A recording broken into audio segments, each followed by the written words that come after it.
کہتی ہے جی کہ میں امریکہ سویڈن میں رہتی ہوں، میرا 1 سال کا بچہ ہے، اسے میں نے دودھ بھی پلاتی ہوں۔ ہمارے پاس روزہ جو ہے 22 گھنٹے کا ہوتا ہے، روزہ رکھ سکتی ہوں؟ دیکھیں، اگر آپ کو روزہ رکھنے میں بچے کا دودھ کم ہو جاتا ہے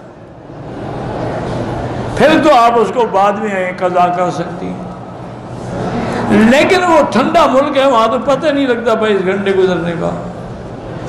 تکلیف تو وہاں ہوتی ہے جہاں گرمی ہو، ٹھنڈے ملکوں میں تو بھوک تو لگتی ہے، پیاس تو لگتی ہی نہیں ہے۔ تو اس لیے ہمت یہی کریں کہ روزے رکھیں آپ، اللہ بچے کا دودھ بھی انشاءاللہ پورا کر دیں گے۔ اور پھر یہ ہے کہ اگر آدمی رکھنا چاہے نا جی تو بچے کم از کم 8-8 10-10 گھنٹے سوتے ہیں، تو 22 گھنٹے میں 10 گھنٹے سو گیا تو باقی تو 12 گھنٹے بچیں گے۔ تو روزہ رکھنے کی کوشش کریں، کفارہ نہیں ہے، کفارہ ان کے لیے ہے جو ایسے مریض ہیں، بوڑھے ہیں کہ کبھی روزہ رکھ ہی نہیں سکتے، تم بعد میں قضا کر لو جب بچہ بڑا ہو جائے۔